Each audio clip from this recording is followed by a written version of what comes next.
They thought it was just a game, a Ouija board at a summer sleepover, but when the candles flickered and the whispers began, something came through, and it never left. Crawling from every corner of the world, come the stories that should never be told, creepy stories from around the world. If you enjoy this video, please like, subscribe, and turn on notifications. It truly helps us make more of this type of content. The summer of 1983 pressed down on Chicago like a fever. Even at night, the heat lingered, heavy and damp, as if the city itself refused to release the breath it had been holding since June. The sidewalks radiated stored warmth, and the air was thick with the mingled scents of gasoline, cut grass, and the faint sweetness of melting tar. Only when the wind shifted off Lake Michigan did a trace of coolness drift inland, carrying with it the ghost of open water. On a quiet block of the north side stood the McKenna home, a squat bungalow with pale green siding and a sagging wooden porch. It was not the finest house on the street. Its paint was faded, its steps groaned under weight, and the porch rail leaned slightly outward, but it was theirs. No landlord to answer to, no tenants above or below. Just the McKenna family. Patrick, a CTA mechanic who worked late shifts, Ellen, a piano teacher who gave lessons in the front parlor, their 11-year-old son Danny, all scabbed knees and untied sneakers, and 16-year-old Caroline. Caroline's room was her sanctuary, plastered with posters curling at the edges, Duran Duran, The Cure, Bowie and a lightning bolt, and always faintly scented of hairspray and nail polish. A box fan rattled in the corner, moving the thick air in half-hearted bursts. She dreamed often of escape, of leaving the city for New York, Los Angeles, anywhere that wasn't hemmed in by the rhythm of Midwestern summers and brutal winters. But those dreams belonged to the future. Tonight was about something else entirely. Tonight was about the sleepover. By sundown, the house was filled with the sound of giggling footsteps on the stairs, the shuffle of sleeping bags, and the crinkle of snack wrappers. Caroline's friends had arrived. Lydia, tall and sharp-eyed, with a grin that suggested she always knew more than she said. Stacy, endlessly cheerful, braces flashing each time she laughed. And Maria, quieter, her fingers often brushing the small silver crucifix she wore on a chain. The four of them quickly colonized Caroline's room. Popcorn in a mixing bowl sat on the carpet between them, the butter slicking their fingers. MTV played faintly on the small television at the foot of the bed, the glow of music videos flashing across the darkened room. They sprawled across sleeping bags, painting their nails neon colors and whispering about boys from Lane Tech, their voices overlapping until it was hard to tell who was saying what. For an hour, it was an ordinary summer night. Ordinary laughter, ordinary secrets, ordinary teenage joy. Then Lydia, ever restless, reached into her overnight bag. She pulled out a flat cardboard box. The word Ouija was spelled across its surface in bold lettering. The edges of the box were frayed as if it had been opened and used many times before. Caroline raised an eyebrow. "You didn't actually bring that." "Of course I did," Lydia said, her grin widening. "My cousin let me borrow it. She swears it really works." Maria's hand moved instinctively to her crucifix. No, we shouldn't. My mom told me stories. She says things come through, bad things." "Your mom also thinks Madonna is the devil," Lydia teased. "It's just cardboard and plastic. Toys R Us sells them." Caroline shifted uneasily where she sat. She didn't believe in that kind of thing, or at least, she told herself she didn't. But something about the way the candle on her dresser guttered when Lydia lifted the box lid made her stomach tighten. "Come on," Lydia said. "What's the worst that could happen?" They pushed the popcorn bowl aside and set the board on the carpet. The alphabet stretched in 2 neat rows across its surface, with the words yes and no printed in the corners. A sun and moon decorated the edges. The planchette, smooth and triangular, gleamed faintly in the candlelight. "Everybody put a finger on," Lydia instructed, already sliding hers into place. The others hesitated, but followed. Their fingertips brushed lightly against the planchette's surface. For a long moment, nothing happened. The fan rattled. The TV played faintly, though the volume was so low it could have been mistaken for static. Stacy, with a nervous laugh, whispered, "Is anyone here with us?" Silence. Then slowly the planchette twitched. Caroline gasped, though she couldn't have said why. It could have been Lydia pushing, or Stacy, or even her own fingers shifting without realizing it. But the planchette moved again, more surely this time. It slid across the board and landed firmly on yes. The four girls exchanged wide-eyed looks. "Who's moving it?" Maria demanded, her voice tight. "Not me," Stacy whispered. "I swear I'm not," Caroline said, though her heart was hammering in her chest. Lydia only smiled, sharp and bright. "Told you." The questions began silly, half serious, half mocking. Would Stacy pass chemistry? Would Lydia get her driver's license on the first try? Would Maria ever sneak out without being caught? The planchette jerked from letter to letter, sometimes spelling nonsense, sometimes forming words that made them shriek and laugh. Then Lydia leaned closer, her eyes gleaming in the candlelight. "Who are we talking to?" The planchette paused. Then it began to move, faster now, sliding across the letters with unnerving certainty. "I am here." The candle flame bent sideways, as though in a sudden draft, though the windows were closed and the fan stood still. Shadows leapt across the walls, stretching long and crooked. Caroline's mouth went dry. "I don't like this," she whispered. "Don't be a baby," Lydia said, though her own voice had lost some of its confidence. "Ask it something?" Caroline swallowed hard. Then, softly, almost against her will, she asked, "What do you want?" The planchette shot across the board with violent speed. "You!" The air in the room seemed to thicken. Maria let out a strangled sound, pulled her hand away, clutching her crucifix tightly. Stacy followed, laughing nervously, though her face was pale. Caroline's finger slipped off as well. "Okay, that's enough," Caroline said, her voice shaking more than she wanted it to. She shoved the board back toward Lydia, who only smirked, though the expression looked forced. They turned the TV up louder after that, forcing laughter at music videos and trying to drown the unease that clung to them like humidity. But Caroline felt the weight of it, the heaviness in the room that hadn't been there before. And somewhere in the back of her mind, a thought nagged, cold and insistent. She knew the rule. You always say goodbye, and she hadn't. The night after the sleepover, the McKenna house settled into silence. Patrick returned late from the rail yard, grease still on his hands. Ellen fell asleep grading music sheets at the dining room table. Danny curled up with his Star Wars action figures, the muffled sound of explosions drifting from his bedroom.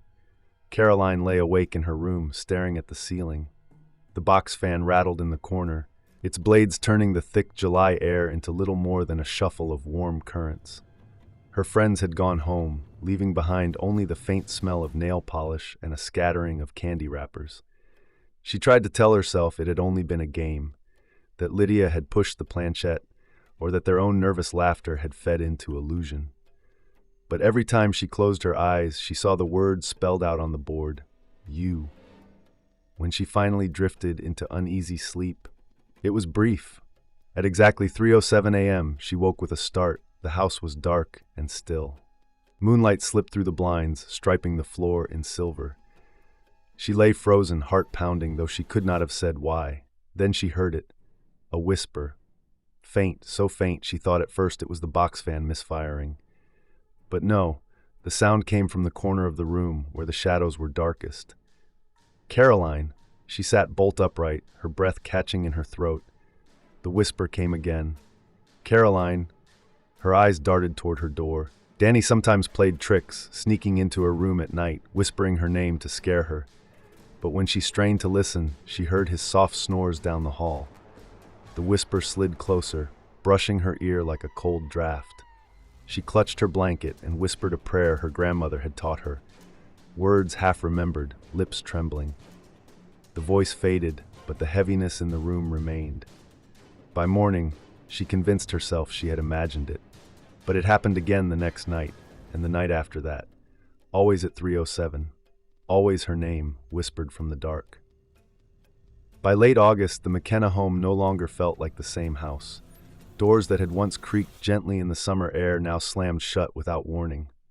The kitchen clock froze at 3:07 each night, its second-hand ticking but never moving past the mark until dawn. Caroline's cassette player began to turn on by itself, warped voices spilling from the speakers, drawn out and distorted until they sounded like screams underwater. In her notebook, strange scribbles appeared between her notes. Spirals, crosses, The word mine scrawled again and again in handwriting she did not recognize. Her mother dismissed it. "You're not sleeping enough," Ellen said, setting down a mug of tea in front of her. "Too many late nights. No wonder you're seeing things." Her father was harsher. "You've been watching garbage on TV, scaring yourself stupid. Lay off the horror movies." But Caroline knew. She felt it pressing against her chest each night, as though the house itself was leaning in, listening. At school, she grew distracted. Teachers scolded her for staring out the window, pencil unmoving in her hand. Friends whispered about how pale she looked, how hollow her eyes seemed. Even Lydia, who usually thrived on provoking fear, began to avoid her. "You look haunted," Lydia said one afternoon, trying to sound teasing but failing. "Like you brought something back with you." Caroline didn't laugh. She hadn't told anyone about the dreams. Each night she was waist-deep in Lake Michigan, the water black and endless, lapping against her chest. Hands, cold, unseen, clutched at her ankles, dragging her down. She struggled, gasped, but each time she sank beneath the surface, a voice filled her head. Mine. She woke choking, drenched in sweat, the taste of lake water in her mouth. In early September, she heard Danny talking to someone in his room. Caroline lingered in the doorway, her hand tightening on the frame. Danny hadn't looked up. He sat perfectly still on the carpet, knees tucked beneath him, surrounded by his action figures. The X-Wing lay on its side, one wing bent. Luke Skywalker's plastic arm snapped off at the elbow. Her brother never let his toys get damaged. He treated them like treasures, lined up neatly on the shelf each night. Seeing them scattered like corpses around him made her skin crawl. "Danny," she said again, her voice quieter now. He blinked once, slowly, then turned toward her. His eyes looked different, too wide, pupils too dark, as though the light from the window didn't reach them. "I told you," he said softly. "The man." Caroline stepped into the room, heart thudding against her ribs. "What man?" Danny's gaze drifted back toward the closet. Its white sliding door was cracked open just an inch, but the shadow spilling out seemed thicker than it should have been, like a black curtain seeping into the room. "He's standing right there," Danny whispered. "By the closet. Can't you see him?" Caroline's breath caught. She stared, every muscle in her body tensed, but the corner was empty. Just a pile of his shirts on the floor, the outline of a laundry basket. "No," she said, too quickly. Danny frowned, his lip trembling. "He says you know him." Caroline froze. "What do you mean?" Her brother tilted his head as if listening. Then, in a flat voice that didn't sound like his own, he repeated, "You know me." The words slid out of Danny's mouth too slowly, too carefully, as if someone else were moving his tongue. Caroline's stomach twisted violently. "Danny, stop it. I can't." His eyes flicked back to her, glossy with tears. "He tells me what to say." Caroline felt her knees weaken. She dropped to the carpet in front of him, gripping his small shoulders. "Listen to me," she whispered. "There's no one here, okay? It's just us, just you and me." But Danny's gaze slid past her to the corner again. His lips curled into the faintest smile, not his own. "He doesn't like when you lie." The air in the room seemed to grow colder, prickling Caroline's skin with goosebumps. A sharp crack echoed as one of Danny's toys snapped in half without either of them touching it. Caroline screamed and yanked her brother up, dragging him out of the room. The closet door rattled violently behind them, as though someone were trapped inside, pounding to get out. She slammed his door shut and pressed her back against it, her breath ragged. Danny clung to her hand, shivering, whispering again and again, "He's my friend. He says he's your friend too. He says you're his forever." Caroline didn't sleep that night. She couldn't. Danny had eventually stopped trembling, lulled into exhaustion after she tucked him into her bed. But even in sleep, his small body twitched, his lips moving soundlessly. Once, around 3 in the morning, she swore she heard him mumble a word he'd never used before. Mine. She sat rigid in her desk chair, the Ouija board still propped against her bookshelf like a silent accusation. The shadows in the room seemed to stretch and shift with every blink, as though the darkness were testing her nerves, reaching for her the moment she turned away. Each creak of the house made her flinch. The rattle of the box fan sounded like breath. The hum of the streetlight outside became a low, droning whisper. Her parents had no idea. Patrick would laugh it off, telling her she'd scared herself silly. Ellen would scold her for letting Danny stay up late. They didn't see the cracks forming in the walls of their home, the way plaster flaked from the ceiling in corners that should have been solid, the sudden drafts that rolled through closed windows, the way the whole house seemed to breathe. Caroline saw it. She felt it every night. She thought of what Danny had said. The man, by the closet. He says you're his. Caroline's stomach turned. It wasn't just her anymore. Whatever she had brought through the board that summer night had seeped into Danny too, curling invisible fingers around his mind. That thought made her feel sick, protective, and terrified all at once. She wanted to tell him to stop talking to the man, to ignore the voice, to pretend it wasn't there. But she couldn't bring herself to say the words. What if ignoring it made it worse? What if acknowledging it gave it more power? Instead, she sat in silence, watching her brother twitch in his dreams. She tried to convince herself that when morning came, the sunlight would burn all of this away. That the whispering, the cold spots, the shadow in the closet, they were tricks of the dark, nothing more. But morning didn't bring peace. The next day at school, Caroline's friends noticed how jumpy she had become. She dropped her books in the hallway when Lydia clapped a hand on her shoulder. She snapped at Jill when she laughed too loud at lunch. "Seriously, what is wrong with you?" Lydia asked, exasperated. Caroline opened her mouth to respond, but the words tangled in her throat. How could she explain it? That her little brother spoke to someone in his closet at night? That her house felt like it had eyes? Instead, she muttered, "I'm just tired," and stared down at the congealed pizza slice on her tray. The truth was worse. She wasn't just tired. She was unraveling. That night, the whispering returned. As always, it started faint, sliding across the edges of her consciousness at exactly 3:07 a.m. Caroline. She squeezed her eyes shut, clutching her blanket to her chin. But when she opened them again, she wasn't alone. Danny stood at the foot of her bed, motionless, his eyes wide and glassy. His pajama shirt hung crooked off one shoulder, his bare feet silent against the floorboards. "Danny?" she whispered. He tilted his head, just slightly, the way he had in the afternoon when he claimed to be listening. "Go back to bed," Caroline said firmly, though her voice shook. Danny's lips parted, but the words that spilled out weren't his. They were too low, too deep, vibrating with a resonance that didn't belong in a child's body. "You forgot to say goodbye." Caroline's throat closed. She scrambled back against her headboard, heart hammering. Danny blinked, swayed once, and then collapsed to the floor. She leapt out of bed and dropped to her knees, shaking him, whispering his name over and over. His eyes fluttered open, confused, dazed. "Why am I here?" he asked, voice small, his own again. Caroline couldn't answer, because how could she tell him the truth, that he hadn't come into her room alone? By October, Caroline was unraveling. The school days dragged, gray and endless, the trees along the sidewalks losing their leaves in ragged clumps. Crisp air smelled faintly of burning wood. Kids lugged pumpkins home from corner markets, and radio stations looped Halloween ads between top 40 hits. But Caroline felt none of the season's excitement. The whispering had changed. It no longer came only at 3:07 a.m. It slipped into her day in fragments, murmurs beneath the rush of the CTA train, voices distorted in the static between stations on the radio, words bleeding into the gaps of her teacher's lectures. Sometimes she caught her name, other times the single word that made her stomach lurch, mine. Her notebooks filled with drawings she didn't remember sketching, swirls of black ink spreading like mold, crooked figures with hollow eyes.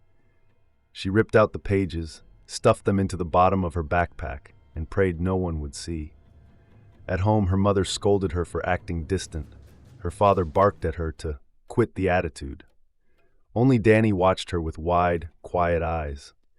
He had stopped talking openly about the man, but Caroline noticed the way he sometimes turned his head, as if listening to someone she couldn't hear.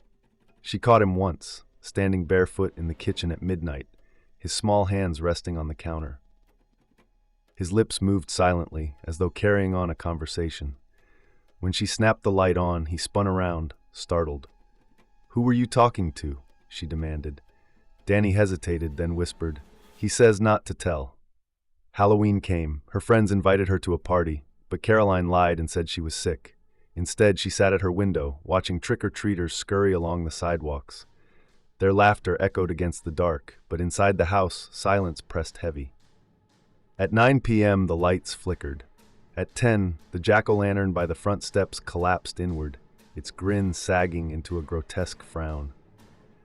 At midnight, Caroline woke from a half-doze to the sound of scratching. She thought at first it was tree branches against the siding, but when she strained to listen, she realized it was coming from inside the walls.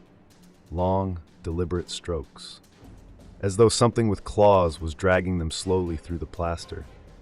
She pressed her ear against the wall. A voice breathed through the thin barrier, low and guttural. "You can't keep me out." Caroline reeled back, trembling. By November, her body bore the evidence of her torment. Dark circles bloomed beneath her eyes. Her skin was pale, her hands jittery, her appetite gone. At dinner one night, her father snapped his fork down against his plate. "Enough with this sulking. Caroline, you've been moody for months. Do you think we don't notice?" Caroline opened her mouth to speak, to tell him, to plead, but then the kitchen light flickered overhead. She glanced at Danny, who was staring fixedly at her, his lips twitching in a faint smile that wasn't his own. She shut her mouth. Her mother sighed. "She's a teenager, Patrick. It's just a phase."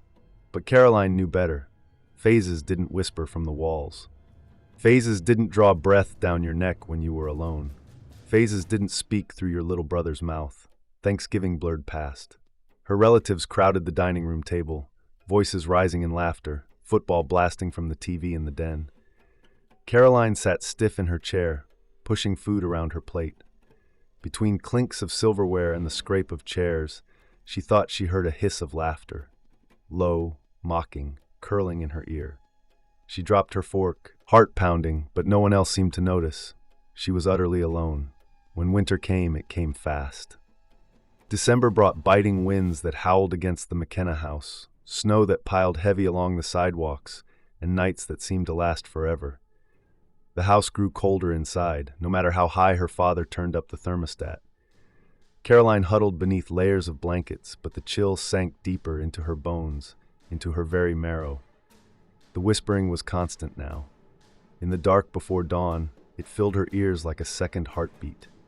In the middle of class, it slithered through her thoughts until she couldn't follow a single word her teacher said. Even when she pressed her hands over her ears, it echoed from within, vibrating through her skull. Danny grew distant too. His once bubbly chatter had slowed to silence. He stared at corners, at shadows, at nothing. Sometimes she caught him smiling faintly at the empty air, and each time her stomach twisted with dread. One night, Caroline woke to find him standing at the foot of her bed again. But this time, his eyes were completely black. Caroline's breath fogged in the air. Danny stood at the foot of her bed, his bare feet pale against the hardwood. His pajamas hung loose on his frame, but it wasn't his body that made her throat constrict in terror. It was his eyes. Both of them were pools of black, swallowing the whites, gleaming faintly in the moonlight.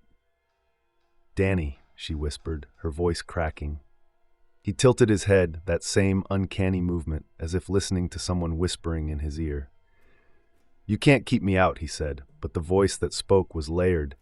Danny's thin treble and something else, deeper, resonant, as though spoken from the bottom of a cavern. Caroline flung the blankets aside and stumbled to the floor. "Stop it! Please, stop!" For a heartbeat, the room fell silent.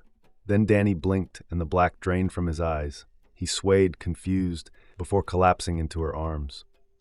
"Care," he mumbled weakly. "Why is it so cold?" Caroline clutched him tightly, trembling. Her gaze darted toward the corner of the room, where the shadow seemed thicker than the rest, pulsing faintly like a living thing. By mid-December, the house was unbearable. The temperature plummeted each night until the air felt like knives against her skin. Frost bloomed across the inside of the windows, delicate spiderwebs that spread even though the furnace roared nonstop. Her father cursed about the heating bill, stomping around in layers of sweaters. Her mother claimed it was just drafts, but Caroline knew better. The cold came from nowhere, and it came with intent. Food spoiled quickly. Milk soured overnight. Bread grew mold within days. Fruit rotted in the bowl. The walls wept with condensation, streaks of black creeping along the baseboards. Mice appeared, skittering in the cupboards. But when her father set traps, nothing was caught. The smell of rot clung to the air. Sometimes Caroline thought it came from the pipes, but other times it seemed to seep from the very walls themselves. Her dreams worsened too. She no longer saw only the lake. Now she saw her family drowning in it. Danny thrashing as pale hands dragged him down, her mother's hair swirling like weeds beneath the surface, her father's eyes wide and glassy. Each time she tried to reach them, something unseen grabbed her wrists and pulled her deeper. She woke screaming most nights, drenched in sweat despite the cold. Her parents grew impatient. "If you don't get a handle on this, young lady, we'll take you to a doctor," her father barked after her third nightmare that week. Caroline wanted to beg him to. Any doctor, priest, anyone who might believe her. But when she opened her mouth, the words twisted into lies. "I'm fine."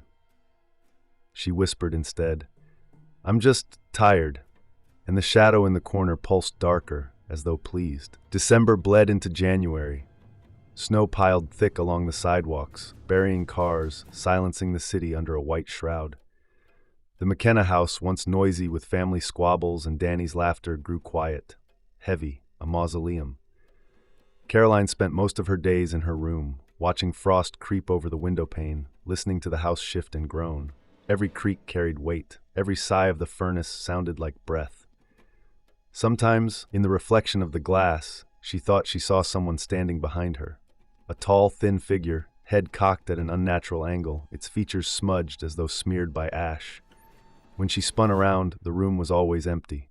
But Danny saw it too. She caught him once, sitting cross-legged at the top of the stairs, staring down into the dark of the living room. "What are you doing?" she whispered. He didn't look at her. "He's waiting." Caroline's stomach twisted. "For what?" Danny's lips curled in that faint, wrong smile. "For you." That night, Caroline woke to screams. She bolted upright, heart pounding, the sound of glass shattering ringing in her ears. She stumbled into the hallway, her breath fogging, feet freezing against the floorboards. Her parents' bedroom door hung open. Ellen sat upright in bed, sobbing, while Patrick scrambled at the window. The glass had exploded inward, shards scattered across the floor. Snow swirled into the room despite the heavy curtains. "It came through," Ellen cried. "It came through the window." But Patrick barked at her to shut up, insisting it was the wind, some neighborhood kid throwing rocks. He boarded the window with plywood that night, muttering curses under his breath. Caroline knew better. The house was no longer keeping the thing out. The house was letting it in. The words scrawled on Danny's floor seemed to breathe. Caroline staggered backward, pulling her brother behind her. The letters were carved deep into the wood, gouged so sharply that splinters bristled upward like teeth. Her father stormed into the room seconds later, Ellen close behind. Patrick froze, his face blanching at the devastation. "What the hell happened in here?" he demanded, though his voice cracked on the words. Caroline shook her head, tears streaming down her face. "It wasn't us. It wasn't anyone." "Enough!" Patrick roared, pointing at her with a trembling hand. "I don't know what kind of sick game you're playing, but it ends now, Caroline." Ellen gripped his arm, whispering something frantically, but Caroline barely heard them, because the letters on the floor were changing. The word mine warped, curling, twisting into new shapes. Slowly, painfully, the gouges rearranged themselves until the floor spelled out something else. Caroline. Her blood turned to ice. The walls shook violently. The crucifix above Danny's bed tore from the wall and flew across the room, splintering against the far side. The single lamp flickered, buzzed, then burst in a shower of sparks. Danny screamed. Ellen shrieked. Patrick grabbed his son and pulled him out into the hallway. Caroline remained rooted to the spot, staring as the letters glowed faintly red, like embers pulsing in wood. And then the whisper came, not from the walls this time, not from the corners, but from inside her own head. "Say yes." Her knees buckled. She clutched at her skull, digging her nails into her scalp, trying to claw the voice out. "Say yes, and it ends. Say yes, and you'll be mine." She collapsed to the floor, screaming. Ellen rushed to her, shaking her shoulders, begging her to snap out of it. But Caroline didn't hear her mother's voice anymore. She only heard his. "I'll protect you. I'll give you power. I'll never leave you. All you have to do is let me in." Caroline sobbed, gasping, the cold pressing down on her chest until she could barely breathe. She thought of the endless nights, the whispers, the shadows, the laughter no one else could hear. She thought of Danny's terrified face, of her parents' disbelief, of the house itself turning against them. And for the briefest moment, she wanted it to stop. "Yes," she whispered. The moment the word left her lips, silence crashed through the room like a hammer. The cold vanished. The lights steadied. The walls stopped shaking. Ellen stared down at her daughter, relief flooding her face. "Caroline?" But Caroline's eyes were no longer her own. They were black, endless voids that gleamed in the dim light. Her lips curled into a smile too wide, too sharp. When she spoke, her voice was layered. Caroline's familiar treble braided with something deeper, inhuman. "She's gone now." Ellen stumbled backward, horror twisting her features. Caroline rose slowly to her feet, movements stiff and unnatural, as though her joints had been reassembled wrong. She tilted her head at her mother, at her brother trembling in their father's arms, and laughed. A guttural, broken sound that rattled the air. The house seemed to sigh in unison, its walls settling, floorboards groaning. The thing had finally claimed her. Caroline was possessed.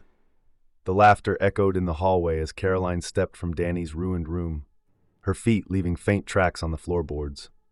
Patrick tightened his grip on Danny, Ellen clutching his arm. "Caroline," her mother whispered. "Sweetheart, please." Caroline's head tilted at an unnatural angle. The smile stretching across her face didn't belong to her. Her eyes, once brown and full of life, were pits of black, reflecting nothing. "She's gone," the voice crooned through her mouth. It was layered, guttural, mocking. "You'll never see her again." The lights overhead flickered, then burst in a spray of sparks. The house groaned as if it were alive, beams shuddering, windows rattling in their frames. Patrick shouted, trying to drag the family toward the stairs, but Caroline moved too fast. One moment she was at the top of the hallway. The next, she stood between them and the front door, blocking escape. "You can't run," the voice whispered. "This is where it ends." The struggle was chaos, shouts, crashes, the sharp crack of something breaking against the floor. Ellen's cry, cut short, swallowed by silence. Danny's small voice screaming, begging, "Stop, please stop!" Patrick's roar of defiance, cut off mid-breath, and then nothing. Only the sound of the wind outside, rattling against the house. Caroline stood alone in the hallway, her body trembling. The silence pressed in on her. Around her, shadows curled and twisted, shapes that didn't belong in the world of the living. The thing inside her smiled through her lips. It made her walk, slow and deliberate, down the staircase. Her feet left faint smears as she went, but Caroline herself, what remained of her, wasn't guiding them anymore. Somewhere deep inside, buried in a darkness she couldn't fight, Caroline screamed. She screamed for her mother, for her father, for Danny, but no sound escaped. Her voice was gone. Her body was no longer her own. And in that house on the quiet Chicago street, with snow drifting down outside and neighbors unaware, the McKenna family ceased to exist. The McKenna house sat in silence. Snow blanketed the yard, soft and white, muffling the world outside. But within the house, the air was heavy and stale, as though it hadn't been breathed in days. Curtains hung still, furniture sat where it had been left, and yet something about the house felt wrong. Neighbors had stopped knocking. They whispered instead. The family's car hadn't moved in weeks. No one had been seen at church or the grocery store. At night, strange sounds carried down the block, low, inhuman noises that made dogs bark and children cry. And then came the man in the long coat, carrying a leather satchel and a heavy burden of belief. His name was Father Matthew Kearney, an Irish-born priest who had seen more than his share of darkness. He'd been called by a parishioner who swore something unholy rooted itself in the McKenna home. He did not doubt it. The instant he crossed the threshold, he felt it.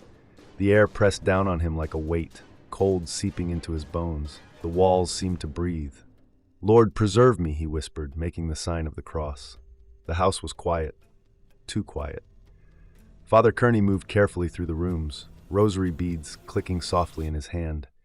His eyes fell on the dining room first. The table was still set for 4, plates cracked, silverware scattered, chairs overturned as though in haste, and on the walls, beneath a hasty coat of paint, faint words bled through.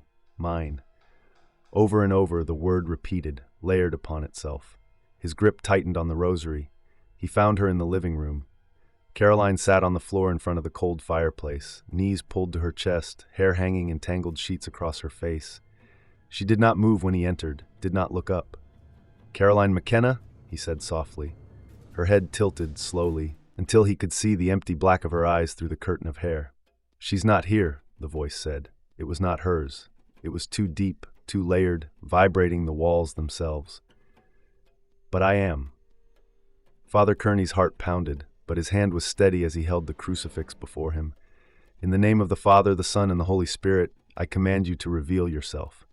The laugh that came from Caroline's throat was not human. It scraped the air like metal dragged against stone. "You command nothing. This vessel is mine."